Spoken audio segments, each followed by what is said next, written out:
だきます。皆様、チャットをオンでお願いします。チャットがオンでお願いします。で、チャットの方に、情報を流していくのと、通訳をしたやつを流していきます。なので、チャットをオンでお願いします。チャットオンの状態で開いていただくと、チャットに今どういう状況のことを話しているのかなどの情報がいくので、チャットをオンでお願いします。で、右上の方に、ビューを変えれるので、スピーカービュー、ギャラリービューって変えれるんですよ。で、ギャラリービューだと皆さん見れるんですけど、講義始まったらなるだけスピーカービューでお願いします。そうすると喋ってる人が登場するので。で、チャットオンでお願いします。で、後から入った人のマイクがもしかしたらちょっと入ってくるかもしれないけど、それはちょっと申し訳ないです。で、チャットオンでスピーカービューで設定をお願いします。で、軽く初めましての人がいるので言うんですけど、デザインラボで毎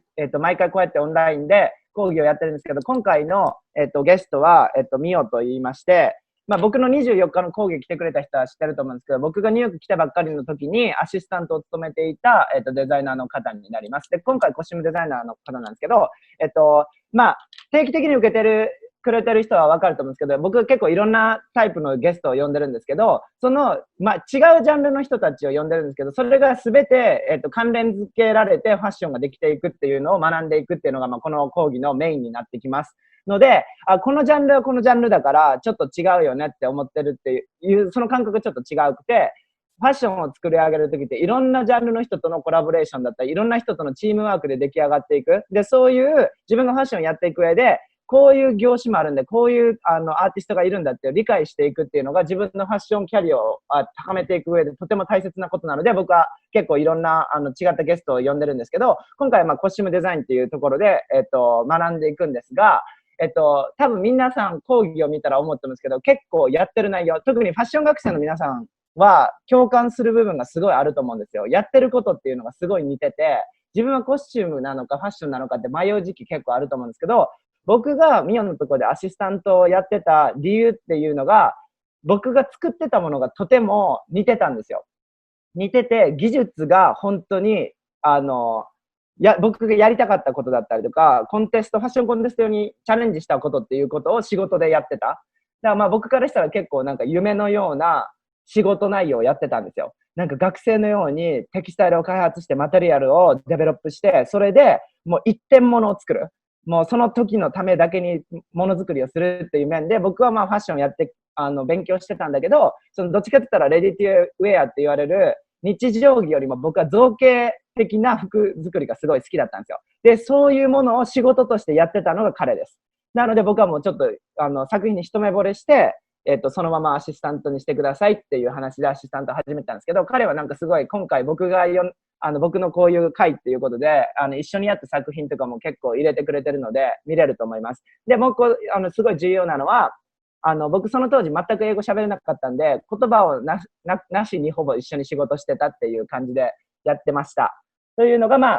ーシックなインフォメーションです。で、プレゼンテーションファイルが何個か分かれるんですけど、今回すごいとても、コスチュームデザインのその情報っていうのはすごい、厳重に扱わなきゃいけないものがすごいあるトピックなので、多分皆さんやったことないと思うんですけど、スクリーンショットとかは NG なので、録画とかスクリーンショットとかはなしでお願いします。今回の講義のためだけに見せてくれるものが何個もあるので、録画とか写真を撮るっていうのは NG なので、そちら協力をお願いします。で、一つ目のプレゼンファイルが終わって2個目終わったぐらいでブレイクをします。で、セクションがあるんですけど、2個目のプレゼンファイルと3個目のプレゼンファイルは結構、秘密内容なので、この回でしか流せれないので、ノートを取る分にはすごい自由なので、ノート取ってください。で、会員の皆様に対してもそれは、録画を放送することができないので、今回の時に、なるだけ、ノートを取ってください。で、今回は今までとちょっと変えて、Q&A は Q&A で最後に取るんですけど、そのレーザー、2個目の、セクションで、レーザーカットの話とか 3D プリンターの話をするんですけど、そういうことに関してなんかテクニカル的な、技術的なことでもし質問があったら、チャットで入ってきてください。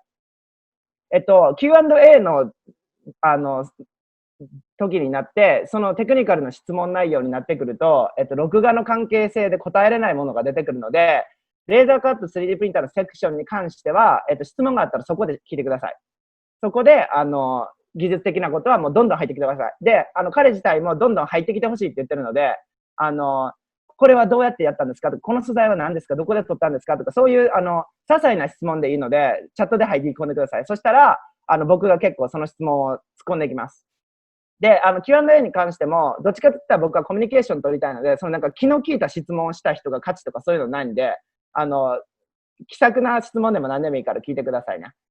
どこに住んでるんですかとか、何が好きな動物なんですかとか、そのレベルで、全然いいので。っていう感じで Q&A でちょっと盛り上がっていけたらなと思いますので、早速始めていきますね。で、皆さん、スピーカービューでお願いします。Mio, we're gonna start. Hi, Mio. Okay. Hello. Hello. So, I barely already introduced about you, but I also want you to introduce yourself, and I'm gonna also translate to them. Okay.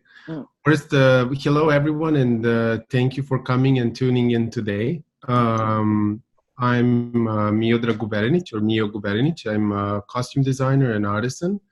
I live and work in New York, and I'm in New York since 2011. I'm originally from Serbia, a small country in Europe. I grew up there, and I decided to come to US to continue my education and get my career started in New York City. That was always a dream, and I'm happy to say that I'm still pursuing it and still living here. I do a lot of different kinds of projects through my studio, Mio-Design-NYC LLC. We are based in Brooklyn. It's an artisan studio, and there's a lot of different projects that are usually focused on laser cutting, 3D printing, use of new technologies in costume making in combination with the traditional costume making. So even though we know how to make things traditional way, we choose to innovate with every project and try to make sure that there's a new way of thinking and exciting way of developing new pieces. Okay, amazing. Let me just translate. So, Miodrag Guberinic さんで、セルビアっていうヨーロッパのちっちゃい国の出身の人なんですけど、今はニューヨークに住んでて、2011年からニューヨークにいます。で、彼自体は、アメリカの方で大学院に行ってるんですけど、で、ちょっとマイクが聞こえてます。はい。で、セルビアから来たんですけど、2011年からニューヨークにいます。で、今彼はニューヨークで、ミオドラグ、ミオデザインスタジオニューヨークシティっていうスタジオがブルックリンにあって、そこで、活動をしています。で、彼はコスチュームデザインやってるんですけど、レーザーカッティングやったり、3D プリンティングやったりとか、ニューテクノロジーをどういうふうにして、そのトラディショナルなコスチュームデザインの、技術とこうコンビネーションさせて、開発していくかっていうのに結構フォーカスしてて、その内容が後々出てきます。どういうふうにハイテクノロジーを、昔からあるコスチュームデザインっていうジャンルにこう落とし込んでいくのかっていうことを、これから学んでいきます。Amazing. Okay, so should we start with the first presentation, you think? Yeah. Okay, so 始めていきますね。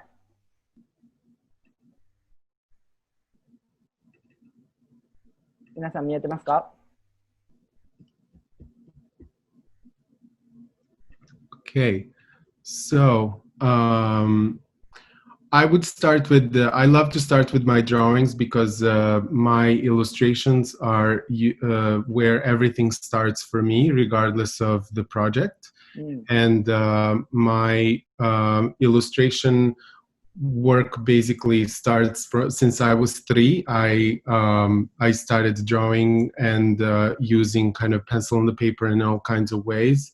And that's when I decided if I want to kind of become an illustrator or a painter versus a costume designer. I always drew like some ladies in crazy dresses or aliens, and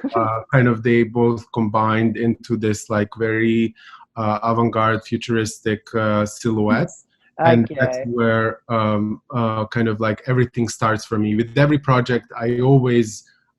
first sketch on the paper and then I move it forward into 3D sculpture or costume. Okay. そう、彼はドローイングをまず見せてくれてるんですけど、彼のプロセスにとってドローイングってすごい大切で、彼いつもスケッチから始めるんですよ。スケッチから始めて、3歳の時から絵を描いてて、イラストレーターになるのか、ペインターになるのかって思いながら、絵をずっと描いてたんですけど、まあ、いつもその女性にちょっとクレイジーなシルエットのものを着せたりとか、本当に彼の仕事の時始めるの、ここから始めます。絵を描いて、このラインドローイングをすごいしてって、シルエットをこう、デベロップしていく。で、大体この絵から始めて、それがデジタル化されて、で、それで、どんどん色がついてってコスチュームになっていくって感じなんだけど、彼の一番最初のプロセスは絵を描く。ひたすら絵を描いて、キャラクターをどんどん作っていく。This is my question. Like, have you ever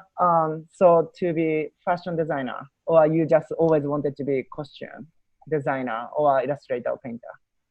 I think like I discovered that I want to be a costume designer much later. I actually first thought that I'm going to be a painter or an illustrator, and then because like I was preparing myself to enter academy, like a painter academy, and then because my sketching was very figurative, like I drew a lot of like ladies and men like in all kinds of like costumes or monster like things. Like my teacher at that time, because she used to be a costume designer and she's teaching drawing, she was like, maybe you should explore costume design and see how you feel about that. And then when I started preparing myself for academy, I realized that that's kind of the world where I recognize myself more than just painter, you know. Oh, I see. 彼はそのペインティングとイラストレーター、ペインターになるかイラストレーターになるかっていうのを考えたんですけど、僕は質問したのがファッションデザイナーになることを考えたことありますかっていう答えに対しては、彼はペインティングのそのアカデミーによし行くぞってなった時に絵を描いてて、その時の先生がコスチュームデザインもやってる人で、君こんなに絵描けるんだったらコスチュームの方も考えたらどうかみたいな話で、なるほど、絵を描いてコスチュームができるんだっていう感じで、自然とコスチュームの方に入ってったって感じですね。Great.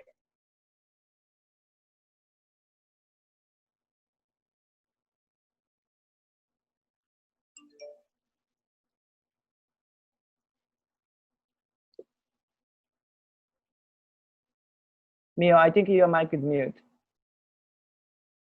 Oh. I think like now I think like it said like that I can only unmute myself. Sorry. Oh, okay. Going back.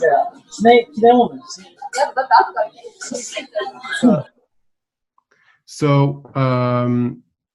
this is one of the first projects that I wanted to share. I'm proud that I had the pleasure to work with Sho on multiple projects, and he assisted me in this special project that we went to Iceland to shoot this crazy dress and few other dresses that we made in my studio. And we did that with the photographer Amber Gray.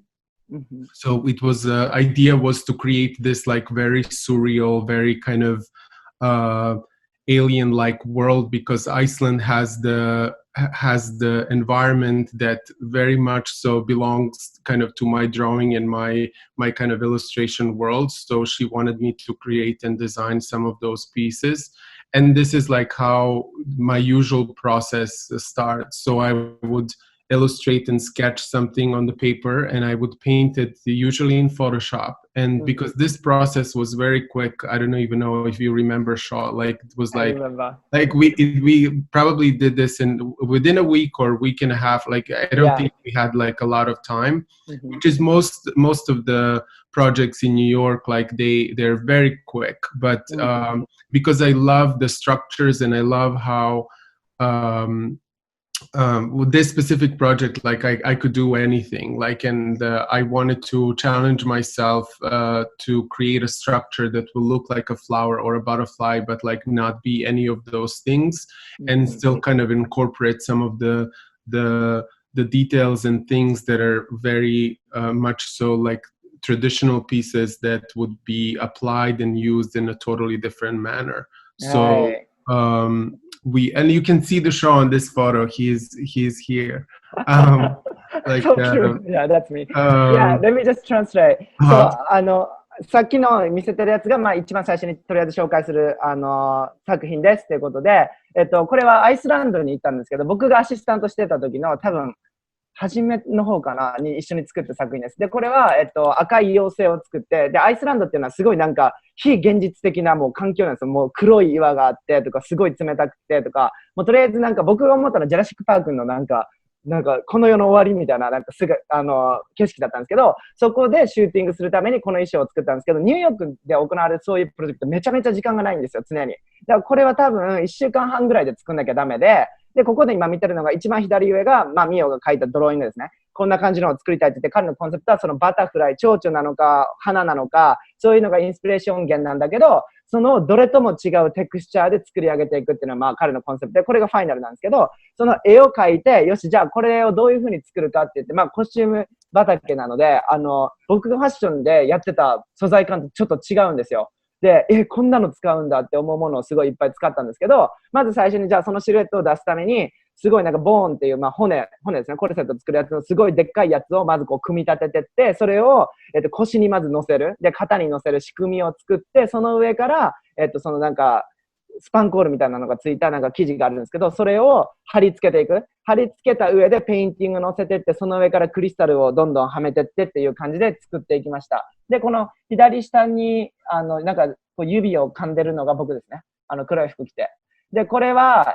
彼自体がほとんど外出して仕事でいなかったので、彼のスタジオに一人で行って、その僕の仲間たちと一緒に、このデザイン画をもとにどんどん作り上げていったっていう懐かしの作品です。Amazing. It was really fun. I think I really enjoyed doing this and kind of separating it in multiple pieces. And I think one of the things that people usually don't think that I think it's very important when you're designing things to think about how can it pack and how can it travel and how can it be worn. And I think like that's part of the process of this and many costumes after this is that you always need to think like 3 steps ahead. It's like, who's going to wear it, how is it going to travel, how long it needs to live, and all of those things that like usually people just think about the art piece, but very rarely you acknowledge the fact that this piece has to fit in the suitcase. And and I think like this is one of the challenges that we faced, and it's kind of part of the design that like I thought of, like it can fold, and then when it unfolds, it will be able to look the same way like it was never folded. So that's part of the process. That's actually very interesting, and it's so true.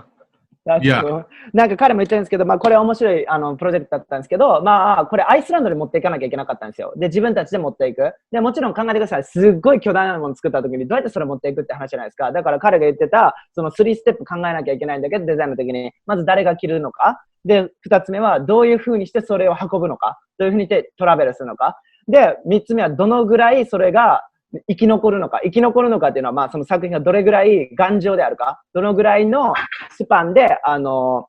長持ちするのかっていうことを考える。で、このプロセスってあんまりファッションやってるとあんま考えたことないと思うんですけど、コスチュームってやっぱりそういう、なんかこう、どのぐらい使うのか。例えば1回だけだったんだったら、そのビジュアルを作るためにちょっとこの壊れやすいんだけどこれ使おうとか、そういうこともやるんですよ。で、この時はスーツケースに僕らが手持ちで持ってったんで、なんか4つぐらいスーツケースに全部解体して入れる。だからこのでっかい巨大なものが折り曲げれるようにちゃんと作ったっていう、そういう思い出の作品ですね。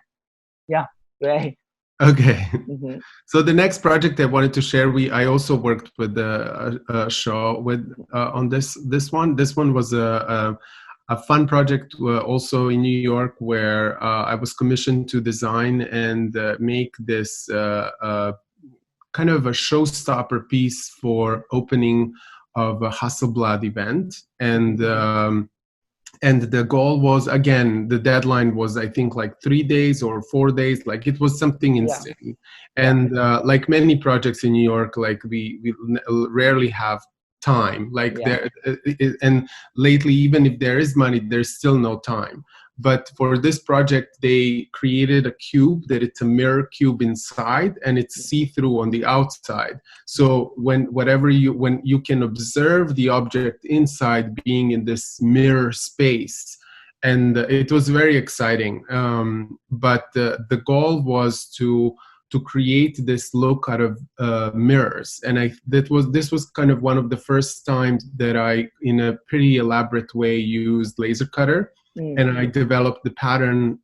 in Illustrator and basically laser cut this on the huge laser bed, which was 4 by 8 feet. And the entire piece was then applied to the body, to the unitard, and used in this event. はい、これが、僕もこの時一緒にアシスタントしてたんですけど、まあ、このミラースーツを作ったんですよ。で、これは本当のガチの鏡使ってて、めちゃめちゃもう尖ってて、すごい鋭いミラーなんですけど、まあ、これもイベント用のオープニング用のイベントで作ったんですけど、まあ、彼もなんか何回も言ってますけど、そのニューヨークって本当にいろんなプロジェクトがあるんだけど、時間がないんですよ。で、これも本当に1週間以内とかで作んなきゃダメで、なんかポンとプロジェクトが来て、こんなの作んなきゃいけないって、何使うのって、なんか鏡がコンセプトだからとか言って、ガチのすっごいでかい鏡を、レーザーカットで切ってスーツにしたんですけど、これが彼の初めてのレーザーカットをやったプロジェクトなんですけど、これがその最初の写真で見た時にその会場ではミラーのキューブがあって、なんかその鏡でできたボックスがあって、外から見えるんですよ。外からは透明。ただ中にいる人はもうミラーなんですよ。で、角度によってミラーになったり透明になったりする、板でできたキューブで、彼自体は、モデルの人はミラーのボックスの中にいる、ひたすら自分がこう、ギラギラ見れてるっていうのを作った作品です。Amazing. This was one of the fun projects in New York. This was a dance piece that I got to design with a dance company called Canari Torsi. And it's one famous choreographer from New York, Janira Castro, and she wanted me to create some costumes that look like we pulled the molding from Versailles and applied it onto the bodies of the dancers. So I knew that like creating there was very little budget, but so I knew that I had to like figure out a solution to embellish the costumes in a very inexpensive way. So I developed the pattern that can be printed, and then in parts will have application on top. So all of these are actually printed unitards that I painted in Photoshop and then printed the fabric in the custom sizes of the dancers, and then embellished them with decorative, very shiny trim that was stretching one way, and it was kind of the closest thing that I could find to kind of twist and flip the pieces to get the Versailles-like texture. And it was a multi-step process, but I think like these were some of the most important components of the design. We of course started with the flat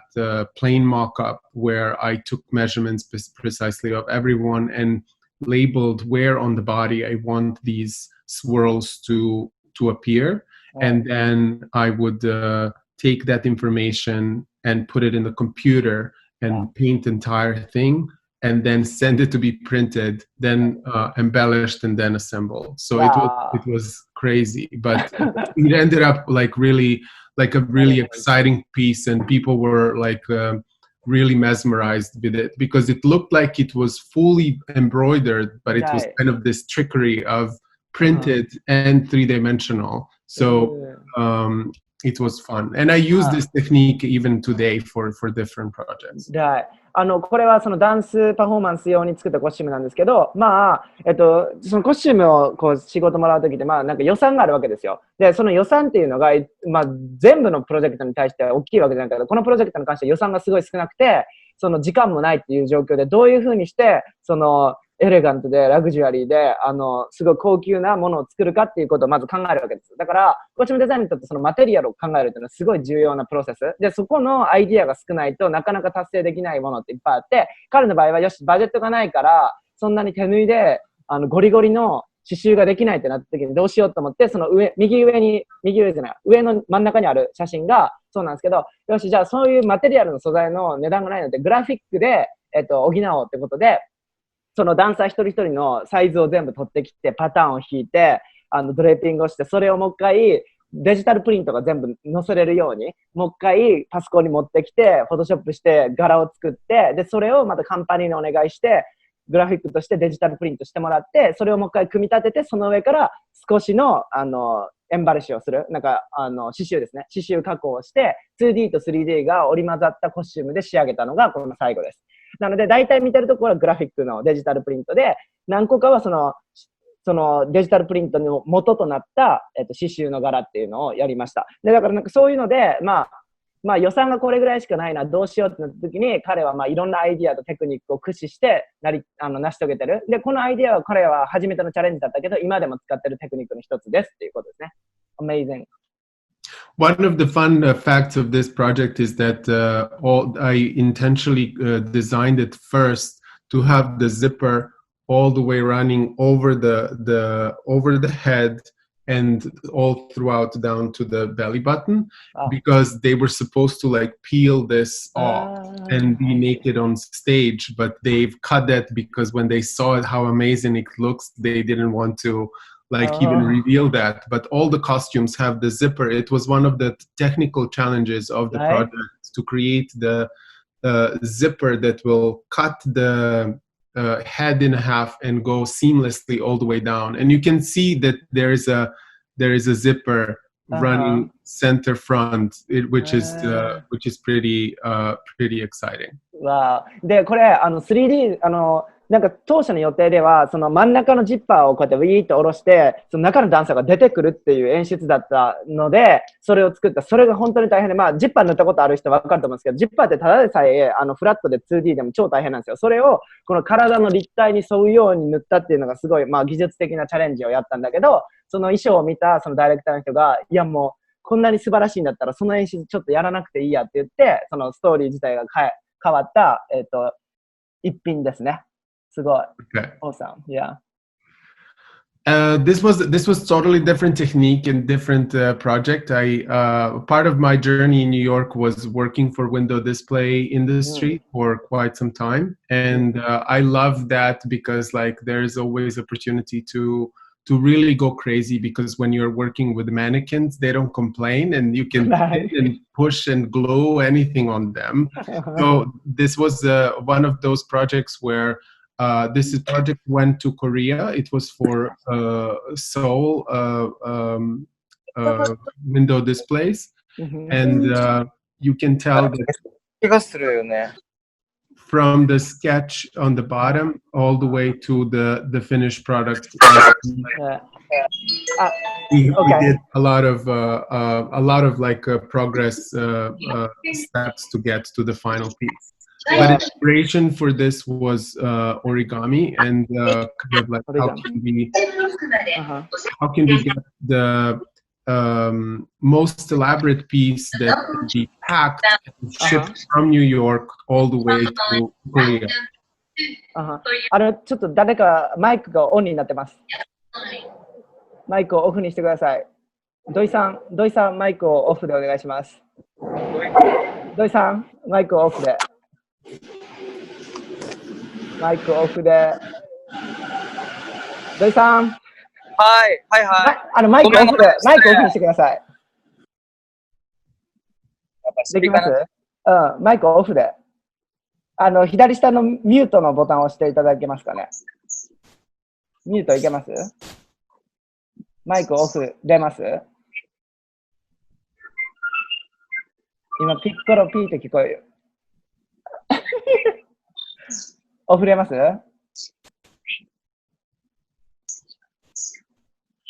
オフれますかね？聞こえなくなった。多分。まだ聞こえるきマイクオフって。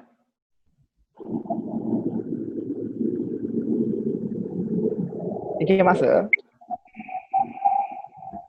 まだなんかね、ヒューって聞こえる。ちょっと、風の音をすごい聞いてる。なんでだろう。マイクを振ってないからですね。マイクを振っていただいたら、振り方わからん？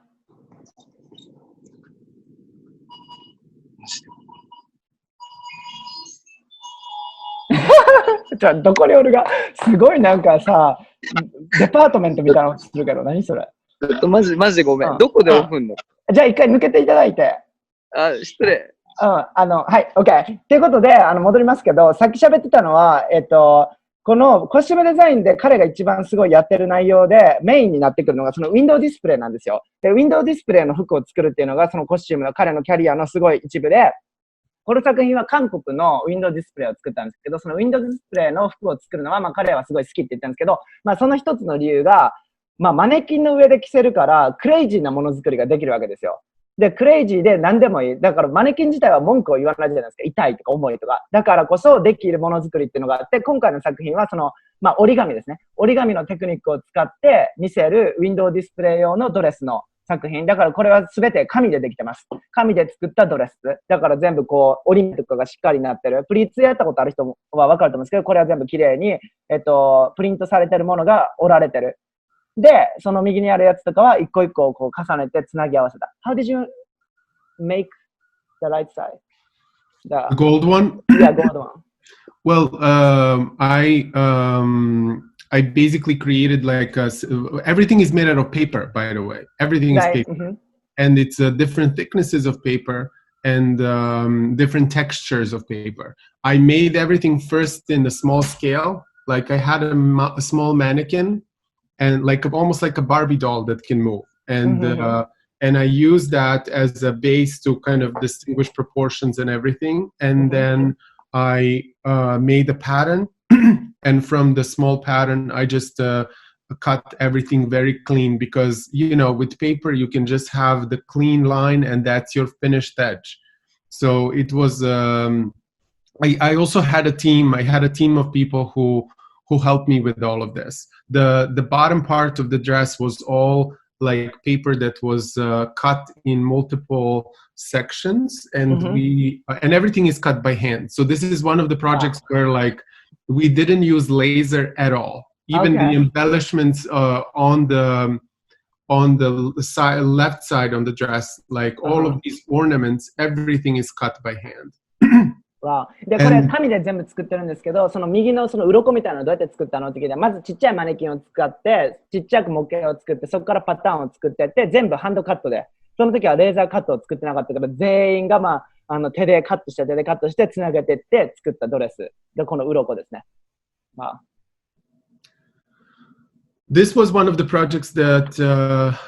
is actually now in museum in New Zealand, and it's one of the costumes that I designed and made with my team, and one of them being Sho as well. I collaborated with my friend Alexa Cash. She does. She was working with the insects at that time, and I wanted to develop like some kind of embroidery with insects, or especially with the beetle shells, because I was obsessing with beetle shells at that time. And it all started very simple. Like we first made the scorpion, like a small sculpture, and I totally fell in love with it. And then I started making these other components of the costume, but during the process of making and developing this, like I made a sketch of the full costume. So it's kind of like a little bit different process, where the process itself inspired me to make the design, and then design that informed the finished piece. So it was kind of like a little bit in between, but it was a really fun and exciting project for me, because I got to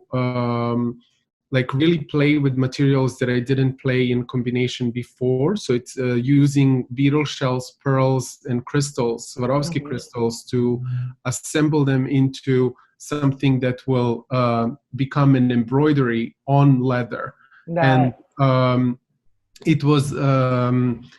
also like exciting to create a new type of pattern for the corset, because the corset or the neck piece, nothing was necessarily traditional way of approaching the dressing or the costume. And the cool thing about this is that it went to this competition in WOW in New Zealand, which is World of Wearable Art. It's one of the most exciting and fun competitions and kind of places where all the costume designers from all over the world gather to share the crazy ideas. And if you haven't seen or heard of it, you should Google it and explore that competition as well, because it really gives opportunity to kind of really create some crazy creations, and there is audience for it, and there is a place for it to be exhibited. はい、これ、WOW っていう、ワールド・オブ・ウェアラブル・アートのコンペティションなんですけど、そのなんか着ることのできるアートピースの世界大会で、彼は賞を取って、今ニュージーランドの美術館で展示されてる作品なんですけど、この時は僕もアシスタントしてて、これ、まあ彼自体はすごい素材のコンビネーションとか組み合わせとかテクニックのチャレンジをした作品って言ってるんですけど、このミュータルグリーンのやつは、カナブンみたいな虫かな、多分なんかタイかどっかから来たやつなんですけど、その本当の虫の、甲羅ですね。虫の羽を使って、その刺繍をやってるんですけど、これは本当の虫の羽を一個一個なんかこう、コーティングして、それを刺繍プロセスで作っていく。で、その、今上に見えてるやつ、サソリがいるじゃないですか。スコーピオンのやつとかも全部一つ一つ虫がこうひっついて、サソリになってる。で、今こうやってパーって見えてるものは、レザーの上に虫の羽を使って刺繍してるんですけど、これリアルな虫の七色の光とか。だから僕ら、この虫はちょっと青寄りだな、緑寄りだなとか言って、カラーもちょっと分けてって、刺繍をしてって仕上げたっていうもので、WW っていう、そのコンペティションは、もし知らない人があったら、Google かなんかで調べてみてください。世界中の本当にクリエイティブでクレイジーなものづくりをする、着ることのできる造形物っていうものを作ってるコスチュームデザイナーたちが集まる世界大会なんですよ。で、そこに彼はエントリーしてて、賞を取ったんですね。で、ニュージーランドにも彼は本人はこの服と一緒に行ったんですけど、そのスカートの部分、柔らかい布のところとかもオリジナルで染めてます。で、自分の気に入るように染めて、カットして、素材を組み合わせてっていう感じで、もうだから指先から頭までコスチュームっていう作り上げるっていうものをやった作品ですね。Amazing. I also remember like we did like, you ask someone to dye the fabric as well. Like, yes. Right? Yes, yeah. Part of the, because like I wanted to bring all the colors to a similar palette. And then, and I wanted to have this very specific texture on the skirt, so we had to dye it this very specific blue, but it worked out. そう、このやつも、この虫に合わせた色を探し求めたいということで、特別にこう染めたスカートですね。だからもう本当すべて1から、もう0から始めるんですけど、何使おうかな、こんなんどうかなって、いろんなサンプリングを使ってテストして完成したものですね。Amazing. And we also, if you remember, we made this headpiece out of clear Vorbla. That's kind of another material that we use in the studio a lot.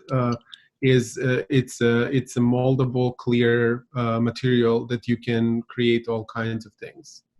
で、このヘッドピースも使ってるんですけど、彼のところ行って僕がよく一緒になって作ってたのが、その、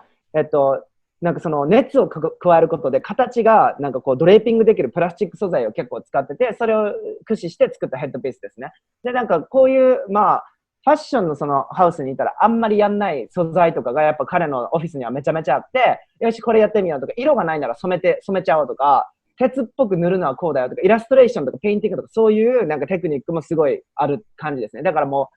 ものづくりなんかコンビネーションって感じですね。服だったら意外と、いや、これはちょっと似合うからやめようとか、なんかこれはちょっとなんか、長く着れないからとか言うけど、そういうリミッ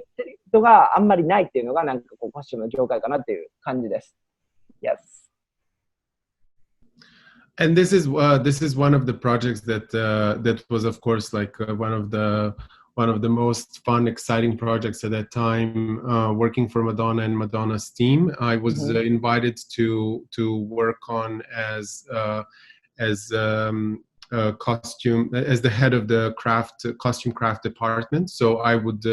be in charge with all the armor and all the headpieces for Madonna's tour. And it was kind of like a great, really great honor to be on her team and to kind of witness how these productions of this scale and this budget function. So it was a pretty exciting time. And I would develop, like, I just pulled this one helmet, but there was like multiple female and male helmets, and all the armor for Madonna, even what she's wearing in the photo I made for her. And it was interesting process because the designer has one assistant who is doing research for this. Do you want to translate first? いやいや、これはマドンナの衣装なんですけど、僕がこれ出会う前にちょうど作ったばっかりだったのかな。で、その彼はなんかそのツアーのデザインどういう風にやるんだろうって、僕もまだ自分自身が参加したことないから、聞いた話しかないんですけど、基本的にはデザイナーがいて、で、そこにはなんかいろんなチームがいるんですよ。こんなん作ろう、こんなん作ろうって。で、彼はそこのでっかいチームの中のコスチュームクラフトっていうセクションがあって、そこの、代表というかチーフをしてて、その時に彼が今、作ったのが見えてるんですけど、この後ろに侍たちがいるじゃないですか。侍のそのヘッドピースとかを一から全部作って、マドンナが着てる型のパッドとかも作ったっていう、そういうデパートメントが一つずつ分かれてるのの担当した作品ですね。Great. So the technique that I used again was so what I wanted to say first is that designer has a humongous team, and there's she has an assistant who is she has multiple assistants, but assistant is just in charge of the research, and she would pull the research references for these samurais of different kind, and there's an illustrator who is giving different versions of these illustrations like you see on the top left corner. And then there's there was me. I would develop different things in person. Like I would make these different samples, and then we would all collaborate and figure out like what is the direction that we want to go, and we would just guide and decide like how things go. But by making some of these replicas of the illustrations with the references of research, there was this came to life, and with the multiple renditions and revisions of the armor, we got to the finished product that looked like this. But it was like the process that took almost over a month to get to the first one, and then when the first one was made, we just mass produced it. But that development process was something that I was very excited about and very interested to continue doing for other projects in general. 彼は言ってるんですけど、じゃあコスチューム作りますってなった時に、そこの、作るのにはもう本当にでっかいチームがいて、デザイナーはすごい何人もの人を抱えてて、まずデザイナーが何するって、なんかこんなアイディア、リフェレンスとか画像を集めたりとか、こんな感じでやりたいってやって、で、アシスタントデザイナーがいて、アシスタントデザイナーがリサーチをどんどんしていく。だから画像を集めていく、わーって。こんなのどうですか、こんなのどうですかっていうのがあって、イラストレーターもチームの中にいて、そのアイディアを絵にしていく人がいて、どんどんイラストレーションを描いていく。それがファッションイラストレーターでもあるんですけど、この場合はコスチューム。この時のデザイナーはファッションだな。で、なんかイラストレーションをバーって起こしていって、そのイラストレーションをもとにクラフトチームが本当にじゃあこういう素材感でどうだ、こういう風に作ったらどうかってサンプリングをひたすらプロデュースしていく。で、一つ目のサンプル1ヶ月以上かかってようやく一つが完成して、で、これは服はまた別の人が作ってて、布の部分ですね。布はまた別の人が作ってて、いろんな人が関わってて、パーツで作るから、コラボレーションですね、最終的には。だから、こんなのどうだ、あんなのどうだって、なんかデザインとかアイディアの、なんかすり合わせをしてって、最終的にここにたどり着くっていう、プロセスの説明ですね。Amazing. And one of the fun facts about this one is that there was so many different ways we were trying to create these circles. And because they had to be light, the dancers are most difficult to design for because they require full motion, they require light costume, they require for everything to be flexible, and especially Madonna's dancers. They're the top dancers in the world, and they have like requests that you can't even imagine. And there was multiple times in the rehearsals that they would like fight with these sticks and they would just break these circles. So I would have to figure out a way how to secure them to make sure that they stay on their head and that everything is like precisely a fit on their head, custom fit for every actor, for every dancer. So it was pretty challenging. So we ended up using foam ring with thermoplastic that it's painted and then coated in plastic, clear plastic. And that was sturdy enough to kind of survive the Madonna dancer. なんか、これ、皆さん、服を作ってる時に、なんか、軽さとか重さとか考えると思うんですけど、コスチュームでは特にそうなんですけど、これはまずマドンナののバックダンサーのヘッドピースで、世界のトップクラスのダンサーですね。だからもう激しい踊りをするんですよ。でダンサーっていうのはまず、しっかり頭に乗ってないといけない。しっかりフィットすること、動けること。だから超軽くないとダメなんですよ。で、なおかつ、ビジュアルもいいものっていうのが一番難しいチャレンジで、彼はこの丸の部分を何回も作り直したみたいなんですけど、よし、ビジュアルできたと思って着せてリハーサルしたら何回もこの棒を使って戦うダンスをするから何回も割れたみたいなんですよ。何回も壊れて、何回も壊れて、あ、この素材でダメだ、この素材でダメだって何回も繰り返して最終的に写真のなんかフォームがベースであって、その上にプラスチックのコーティングして、カラーをして、さらにコーティングをするっていうのを繰り返して、一人一人の頭にパーフェクトフィットするようにカスタムメイクをしてって作り上げたっていうのが、まあ、このビジュアル。だから、素材に対するアイディアとか知識とか、まあ、チャレンジ精神みたいなのがないと、こういうカスタムメイキングってなかなか、成功に収まらないっていうのが、まあ、彼らの常に求められるチャレンジですね。っていうのの、まあ、一つのすごい成功例がこれだっていう感じですね。Amazing. This was another fun project. I did it for Berkshire's theater group here close to New York. And I was invited to design only one costume for that show. They had a costume designer to handle rest of the costumes on stage, but I was invited to create this alien plant because it's one of the main characters if you watch the Little Shop of Horrors, the movie. Okay. And it's the costume that requires full puppetry, like the costume eats people. So I had to design and make a puppet. Usually it's a plant, that, like a mosquito-eating plant or however it's called. And but I had to design something that was that had like multiple progressions as it was growing from the tiny little plant where it was just a glove to like a half scale where he is just kind of like peeking out of the pot,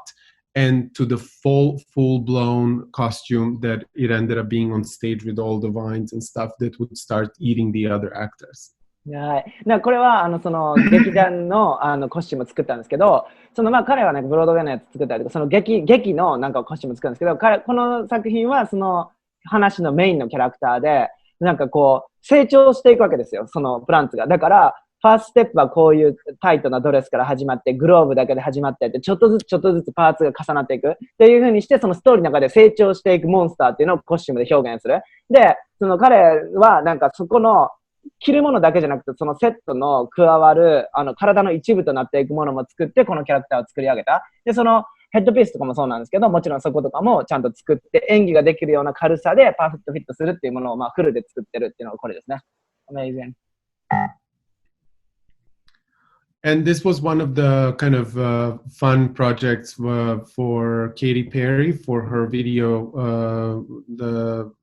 Chain to the Rhythm. I was invited by the stylist from LA to design and make this also within 1 week. And I actually worked with one Japanese tailor here in New York, and she is known to be working with this special material that has woven plastic and silk. And I designed it, and then we jumped into making it. This costume didn't have a fitting, so they just sent me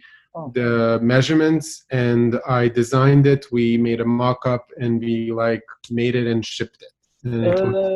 I see. これケイティ・ペリーのミュージックビデオに作ったやつなんですけど、まあ彼って、いろんな人と一緒になって作り上げるんですよ。本当にコラボレーションがベースで、この場合は、まあ、その LA のスタイリストの人から、まあ、お願いが来るんですよ。こんなミュージックビデオやってるから、こんなん作ってほしい、みたいな。で、それで彼がデザインしてイラストレーションを作って、まあ、素材を選んでいく、こんなので作りたい。で、彼はこの時は、ニューヨークに住む日本人ですね。日本人のテーラーの方と一緒にものを作りをして、その人がパターンを引いて、このテーラリングジャケットの、シルエットですね。っていうのを引いて、で、彼がこの素材でいこうみたいな感じで、縫いはまた別の人が担当して作り上げたやつ。で、この時は1週間しか時間がなかったから、デザインやっても全てもうクイックですね。パンパンパンパンパンってすぐ終わらして、フィッティングがなかったので、そのサイズ、メジャーメンに合わせてこんな感じってパターンを引いて縫い上げて送って、それがまあ、本人が来て、ミュージックビデオになったっていうプロセスですね。で、これに関してなんですけど、ミュージックビデオとか、なんかそのスタイリング、セレブリティたちってどういう風になるんだろうって、大体似たようなプロセスです。もうほんと時間ないですよ。はい、もう来週ぐらいに撮影があるんですけど、こんなものありますかとか、こんなもの作ってくださいとか言って、臨機応変に対応する。だからもう技術とスピードがすごい重要になってくる。で、本当にフィッティングとかできないから、本人たちに対して。だから、もうその数字だけで自分でちゃんと組み上げて作るっていうのが結構求められるスキルですね。Amazing. This is another course set that I think like we also worked on it together, Sho, right? And it first started as a project for Iceland. I just wanted to create this sketch, and we kind of used we used mylar as plastic that I often use in making costumes because I wanted to make something that it's easy and light and easy to travel for Iceland. And then it became like design that was photographed multiple times in multiple magazines and everywhere. But like entire process of assembling this was like using almost like a silver jeans as a base so that it's sturdy, and the mylar that it's really light, and just like lacing in the back. And it works because like it fits multiple sizes of the models, and it's easy and lightweight to be packed. But everything started from the sketch. So this sketch on the corner was kind of like the inspiration for these cuts that we made in mylar. And it was another reason why I then dived into laser cutting after, because I kept going back to these like very symmetrically cut pieces and bits and pieces that would that I still use in my design work. Yeah. これがそのなんかシルバーのドレス作ったんですけど、この時僕がアシスタントしてたんですけど、これはなんかすごいなんかフィルムなのかな、布じゃないんですよ。なんかどっちかと言ったら梱包とかに使いそうな感じのなんかすっごい軽い銀紙みたいな感じなんですけど、ちょっと張りのある感じで、っていうのもアイスランドのその企画用に作ったんで、軽くないといけないっていうのと、あとトラベルしなきゃいけないからまとめなきゃいけないっていうので、このアイデアが来たんですけど、それを一個一個こう重ね合わせて作ってった。で、その左上に見えるのが彼のドローイングなんですけど、彼はいつもそのなんかラインドローイングをするわけですよ。こういうなんか感じって言って、こう線を引いてって形にしていく。で、この時は、多分手で切ったのかな、手で切りましたね。手で切ったんだけど、この時ぐらいから彼のデザインは左右対称で、すごいなんかこう構築的であるから、レーザーカットっていう技法が今はすごいなんかこう向いてる。だから今はそれを駆使して作ってるんだけど、この当時は僕がまだいた時はレーザーカットそんなに使ってなくて、これは全部なんかハンドで切ってとかスカートを作ってって言ってやったプロジェクトなんですけど、すごい特殊な生地で作りました。Amazing. And this was one of the final projects we'll share on this in this presentation. This is one of my most recent pre-corona projects. It happened for the Christmas of 2019. I was invited to design the show in Hong Kong, and it was for the opening of this K11 Musea, big art kind of center, and they invited me to design only 4 costumes, and this is one of them. It was a very interesting process and totally different from anything I did before, because I would have to guide the entire process via video chat. So we would have these Gmail chat, video chat meetings, and I would send the references and inspirations to explain my ideas. I see. That makes sense. And I would kind of show them like, first, what is my direction, how I think about these specific components. Then these were my illustrations to kind of test to see the boundaries that we have as far as the budget, the time, also like who is the team that can support my vision there in Hong Kong. And then like developing of the independent components and following the process of developing of the costumes, because like I wanted to incorporate some of the laser cutting parts of my design. And if you see here, like it resembles what I sketched in the first piece. And I kind of wanted to add some of the origami, again, like some very specific pleating that would end up on stage. This ended up being like a pretty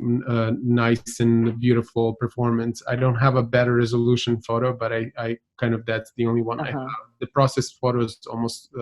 speak more. And I had the same process of making